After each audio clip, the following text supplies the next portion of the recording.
Hello students, question number 11 of JEE Main 2023, 24 January shift 2. The question says that if 30C1 का square plus 2 times 30C2 का square plus 3 times 30C3 का square से लेके 30 into 30C30 का square है और इसकी वैल्यू आपको दे रखी है alpha times 60 factorial divided by 30 factorial का स्क्वायर है। तो अल्फ़ा की वैल्यू बतानी है हमें। तो हम क्या करते हैं, इस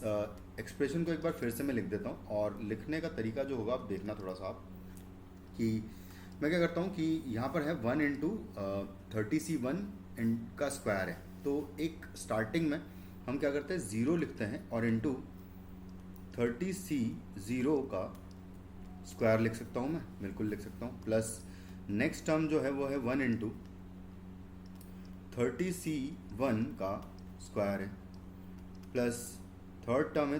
3 इंटू 30C3 का स्क्वायर है।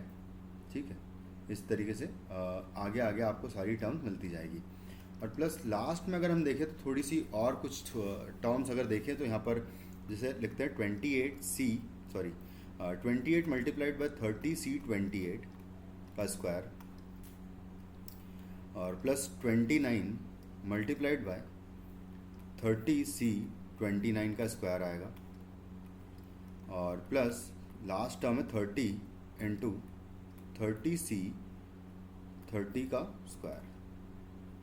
अब इसी सीक्वेंस को अगर मैं बिल्कुल उल्टा करके लिखूं, अगर मैं ये टोटल 31 टर्म्स लिखी हुई है तो यहाँ पर क्या आ जाएगा 30 है ना, लास्ट टर्म यहाँ पर लिख देते हैं 30C30 सबसे पहले लिख देते हैं, प्लस फिर आएगा 29 इंटू आएगा 30C29 का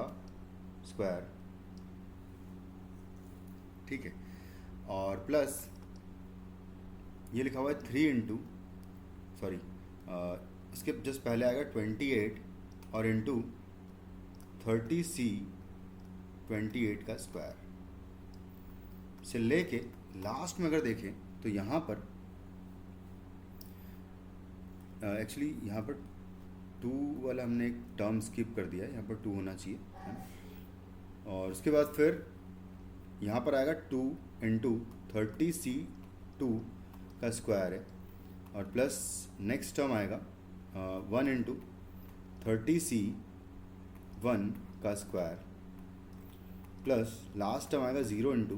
30C0 का स्क्वायर है ना, ये आ जाएगा। अब आप अगर ध्यान से देखो तो 30C0 और 30C30 की वैल्यू सेम होती है, सेम में 30C1 और 30C29 की वैल्यू सेम होगी क्योंकि हम जानते हैं कि NCR इज इक्वल टू होता है NCN-R होता है। ठीक है, तो बस इस प्रॉपर्टी के थ्रू हम कह सकते हैं कि ये इसके इक्वल है, ये इसके इक्वल है, ये इसके इक्वल है ना, ये सारे आपस में इक्वल हो जाएंगे क्योंकि डिफरेंस सेम आ रहा है इनका। 30 में से जब माइनस कर रहे हैं, अगर 30 में से 2 माइनस करूँगा तो मुझे 28 मिल रहा है, तो हाँ बिल्कुल सही बात है, इन दोनों की वैल्यू सेम हो जाएगी इस तरीके से। तो इन सब की अगर वैल्यू सेम है, मैं क्या करता हूँ इन दोनों सीक्वेंसेस को ऐड कर देता हूँ तो 2 टाइम्स S आ जाएगा और यहाँ पर कितना हो जाएगा 30 टाइम्स आ जाएगा है ना, 0 प्लस 30 हो जाएगा कितना 30 टाइम्स आ जाएगा 30C0 का स्क्वायर प्लस यहाँ पर भी आ जाएगा 30 टाइम्स क्योंकि 30C1 और 30C1 दोनों ही लिखा है तो यहाँ पर भी मैं 30C1 का स्क्वायर लिख दूंगा। प्लस नेक्स्ट में भी अगर देखें तो 2 प्लस 28 30 हो जाएगा और बाकी ये तो सेम ही लिखा है, इसी वजह से ऐड कर रहे हैं तो 30C2 का स्क्वायर आ जाएगा। से लेके इस तरीके से हम लोग जब ऐड करेंगे सारी टर्म्स को तो करस्पॉन्डिंग टर्म्स को जब ऐड करेंगे तो लास्ट भी सीधा लिख देता हूँ मैं, तो वो आ जाएगा कितना 30C30 लिख देता हूँ मैं इसको है ना, और इंटू 30 भी है। ठीक है, इसको थोड़ा सा प्रॉपर वे में अगर लिख ले तो ये हो जाएगा 30 और इंटू लिखा है 30C30 का स्क्वायर हो जाएगा। यहाँ से अगर हम देखें तो 30 अगर कॉमन ले लें तो बचेगा क्या, 30 अगर कॉमन ले लें तो बचेगा 30C0 का स्क्वायर प्लस 30C1 का स्क्वायर प्लस 30C2 का स्क्वायर से लेके इस तरीके से हमें लिखा हुआ है कहाँ तक 30C30 का स्क्वायर लिखा हुआ है। और ये सारे जो बाइनोमियल कोफिशिएंट्स के स्क्वायर्स का सम होता है, अगर NC0 स्क्वायर प्लस NC1 का स्क्वायर प्लस NC2 का स्क्वायर, ये एक्चुअली होता है आपका 2 टाइम्स n हो जाएगा, 2nCn होता है एक्चुअली ये। तो 2 इंटू n है 30 इंटू n की वैल्यू 30 है, तो ये कितना हो जाएगा 30 इंटू 60C 30 हो जाएगा। और फाइनली अगर देखें तो ये 2s की वैल्यू हम लोग अभी तक निकाल रहे हैं, तो मैं नेक्स्ट पेज पे कर देता हूँ। तो 2s इज इक्वल टू क्या आया भाई, 2s इज इक्वल टू है 30 इंटू 60C 30 है, तो उसको 60C 30 को हम लोग लिख सकते हैं 60 factorial divided by 30 factorial into 30 factorial, यानी कि 30 फैक्टोरियल का स्क्वायर आ जाएगा। तो यहाँ से s की वैल्यू जो है, अगर ये 2 डिवाइड कर दूँ 30 से तो 15 आ जाएगा यहाँ पर,